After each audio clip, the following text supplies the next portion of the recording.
suis Arnaud Maurice. Je travaille pour l'administration du patrimoine immobilier et je suis responsable du service de gestion des espaces extérieurs. Alors moi je m'appelle Thibaut Thirion et je suis le garde forestier pour Lucé-Louvain. Vincent Poulard et je suis architecte paysagiste pour Lucé-Louvain. Dans le cadre du plan de transition, moi je voudrais remettre un petit peu la chronologie des choses. 2021, on a ces assemblées participatives où il y a un certain nombre de représentants UC-Louvain qui ont un rapport plus ou moins lointain avec la biodiversité.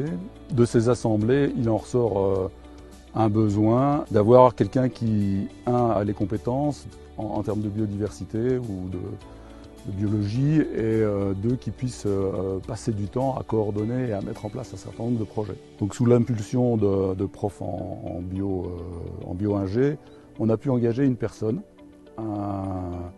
qui donc s'est attelée à mettre en œuvre les attendus ou les premiers attendus du plan en transition. Et donc un des tout premiers objectifs, c'était de se dire il faut que le bois de Lozelle obtiennent un label et donc on a travaillé et on a obtenu ce label très rapidement puisque les choses étaient à peu près en place. On avait déjà avant ce plan de transition mis en place un certain nombre de choses sur les espaces plus urbains. On faisait déjà du pré de fauche, on intensifie, on comprend peut-être mieux maintenant l'intérêt, etc. parce qu'on a pu mettre des relations et ça, le plan de transition, c'était un truc super sympa pour nous, c'est de mettre en lien le monde académique et l'administration. Au niveau des trames vertes et bleues et des projets qu'on développe, puisqu'à l'administration du patrimoine, on est aussi promoteur avec Inesu des terrains, et on voit que sur certains projets de foncier, ici sur le plateau Athéna-Lozelle, plus dans le quartier de la Baraque, on a réfléchi à de l'aménagement en tenant compte de la biodiversité, des réservoirs qu'on avait proches, le bois de Lozelle, ou des corridors qu'il ne fallait absolument pas couper. Alors après, c'est des réflexions, ça fait que 2 ans que le truc est lancé, mais en 2 ans, on sent que les gestionnaires de projets, ils ont maintenant cette petite préoccupation. Alors elle n'est peut-être pas suffisante encore, mais on sent qu'il y a déjà des choses qui se mettent en place. Surtout pour moi, au niveau du bois de Lozelle, le but c'est de recréer ce qui n'existait plus et surtout d'avoir des indicateurs. Donc quand on remet des indicateurs au goût du jour, on peut savoir l'état de la biodiversité, l'état de certaines espèces et de là pouvoir générer des actions. Donc ça c'était un point, c'est de retrouver des espèces, les compter, les inventorier. Ici on a travaillé beaucoup sur tout ce qui est chauve-souris, chevreuil, salamandre, carabidés, enfin pour beaucoup d'espèces. Et avec ça, on crée des plans d'action. Et un des plans d'action, par exemple, c'est ce qui rentre aussi dans le schéma de la transition, c'est de recréer des maillages écologiques. Et les maillages écologiques, on va appeler ça des routes vertes, en gros. Il y a les bleus pour l'eau, il y a les vertes pour la nature, et il y a les noirs pour tout ce qui est lumière. Et là, on essaye de recréer ça de plus en plus. Donc on part du bois et on essaye de le propager dans le reste du site de Lucé-Louvain. Donc par exemple, sur les chauves-souris, le but c'est, on trouve les écosystèmes où les chauves-souris ils sont bien, où c'est riche, et on se demande comment on peut amener l'espèce, ou en tout cas la favoriser, jusqu'au milieu de la ville.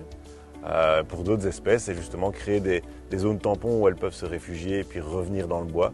C'est vraiment tout ce lien. Et là, on travaille sur tout ce qui est prairies fleuries, autant au niveau du bois que chez Vincent, plus dans le centre-ville, que les lisières forestières. C'est vraiment recréer tous ces écotones, donc ces zones d'écologie qui se lient entre elles.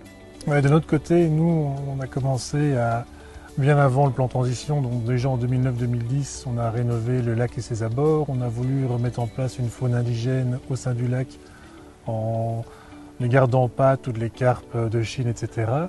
On a poursuivi en 2016 en interdisant toute l'utilisation des produits phytosanitaires, donc avant les demandes de la ville qui étaient pour 2018. Et puis on a poursuivi après avec le changement des zones tondues au sein du centre-ville et de la zone académique par des zones de fauche, des zones de pré fleuries qu'on poursuit maintenant avec le plan de transition.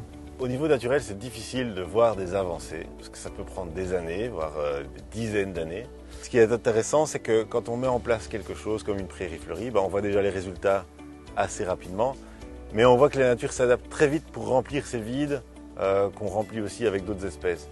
Donc progressivement, on voit qu'on va vers un mieux, mais ça prend beaucoup de temps. C'est comme pour les indicateurs d'espèces, on commence à savoir le côté riche d'une espèce ou pauvre d'une autre, et voir cet état des lieux-là avec les problèmes qu'on connaît actuellement, c'est plutôt d'être content qu'il y ait encore quelque chose à préserver, malgré qu'on ait urbanisé énormément sur Louvain-la-Neuve, malgré que le milieu agricole et forestier avant était scindé en deux et que maintenant on recherche du lien entre les deux. Grâce à ça, même avec tous ces problèmes, on voit qu'on a encore une richesse écologique et que tout ce qu'on met en place, c'est uniquement pour aller dans le bon sens.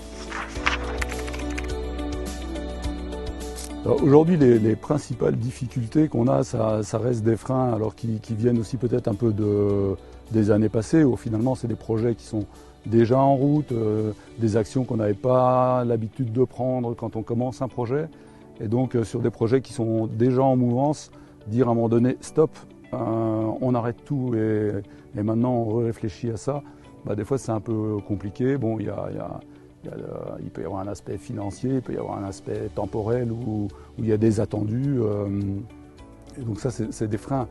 Aujourd'hui, le gros frein qu'on a, c'est les compétences, puisque tout à l'heure j'ai dit la personne qui avait pu mettre en place tous ces suivis et de la coordination, parce que finalement, les acteurs ou les capacités ou de réflexion en termes de biodiversité, ils sont nombreux sur le site. On a des facultés qui ne demandent que ça.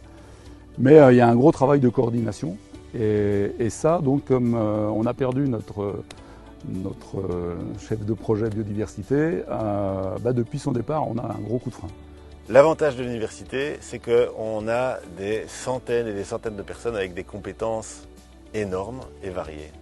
Le désavantage, c'est que personne ne sait à qui s'adresser pour avancer correctement. Et que tout le monde a un peu son giron, son petit truc. Et donc pour arriver à mettre tout le monde dans le même sens ou arriver à aller vers un objectif commun, ça prend énormément de temps. Ça, c'est les défis qu'on doit remplir. C'est arriver à faire une université qui travaille ensemble, parce qu'on a eu l'habitude de faire des petites cases avec on travaille de ce côté-là, on travaille de ce côté-ci. Et même chose pour les lieux, entre les fermes, la forêt et la ville. Tout le monde a des objectifs différents et des envies différentes. Et quand on va dire à un urbaniste, attention, ce toit-ci, il faut faire attention, on a des chauves-souris ou on a telle espèce, l'urbaniste d'abord il va dire, bon, je dois faire un plan, je dois remettre quelque chose dans le cahier des charges. Bon, voilà, une fois que les liens sont faits, c'est des choses qui vont dérouler. Mais pour l'instant, c'est ça qui est compliqué. Moi, c'était plutôt la population qui, au départ, était extrêmement surprise de cette nouvelle mise en place. Par exemple, le zéro phyto est extrêmement difficile à mettre en place, car avant, on pulvérisait tous les chemins, donc il y avait zéro mauvaise herbe, enfin mauvaise herbe adventice entre les joints, etc. Maintenant, il est fréquent de retrouver en centre-ville, sur les chemins, différentes herbacées qui poussent entre les joints. Le seul problème, c'est qu'au début, les gens n'y étaient pas du tout préparés et donc ont pris ça comme quelque chose de sale. Même chose avec les zones de tonte qui ont été transformées en fauche tardif ou en pré-fleuri. Pourquoi est-ce qu'on continue à tondre les bords? C'est pour montrer qu'il y a un entretien, car au début, les gens estimaient que c'était sale aussi, alors il n'y a rien de sale. Et dernier exemple en date, même chose avec les zones boisées. Depuis maintenant quelques années, on fait des grosses coupes à différents endroits. Ce n'est pas du tout pour couper tous les arbres qui sont sur place, c'est juste pour permettre à la végétation de se renouveler, d'avoir une régénération naturelle et de sélectionner les arbres. Ce sont toutes des zones boisées qui ont été un peu oubliées pendant 15, 20, 30 ans. Donc tout a poussé d'une façon un peu anarchique et s'il n'y a pas un travail derrière pour permettre de pérenniser le bois, en fait le bois se meurt et ça la population n'a pas toujours conscience de ça. Les gens se font une photographie de la forêt ou d'un lieu public, etc. Et quand il y a un changement, ils sont choqués. Et ils ne comprennent pas toujours. Et pour expliquer que le changement va être bénéfique dans 20, 30, 50 ou 100 ans, c'est compliqué à comprendre. Et donc quand on a une vision sur le très long terme et qu'on essaye de faire comprendre aux gens, vous inquiétez pas, ça arrive, ça va venir, ça va être mieux, mais vous ne serez plus là, c'est difficile à comprendre. Mais c'est l'objectif. Des opportunités, il y en a. Il y a des quotas projets qui s'intéressent plus à la nature et au sol. Et donc eux, ils pourraient être une partie prenante en sciences participatives, mais il faut les encadrer, il faut éventuellement donner une mini-formation et puis suivre ce qu'ils font, etc. Donc moi je trouve que ça serait une belle opportunité, c'est de faire participer les membres de la communauté à ce recensement. Donc on a déjà fait un premier pas avec Natagora, puisqu'on a eu un espace observation.be dédicacé un petit peu au site de Louvain-la-Neuve. Le nombre d'observations augmente exponentiellement, donc il y a beaucoup de gens et je pense qu'il y a encore beaucoup de choses à faire là-dessus. Moi, je pense que les opportunités qu'on a maintenant, c'est la conscientisation des problématiques. Il y a 20 ans, on aurait demandé, enfin peut-être un peu avant, mais de dépenser une certaine somme pour des prés fleuris ou pour des aménagements qui sont proches de certains papillons, etc. On nous aurait regardé bizarrement en disant bah, écoutez, l'argent, on en a besoin pour autre chose, pour justement rendre des chemins propres, etc. Tandis qu'ici, maintenant, quand on demande un financement pour une prairie fleurie, réaménager des bassins, des mares, etc., forcément il y a une discussion, mais on comprend l'engagement qui est derrière. Et donc on a beaucoup moins de restrictions ou d'explications à donner pour réensauvager, réintroduire certaines espèces, etc. Il faudrait qu'on puisse avoir une meilleure vision sur l'avenir par rapport aux urbanistes, par rapport aux promoteurs immobiliers.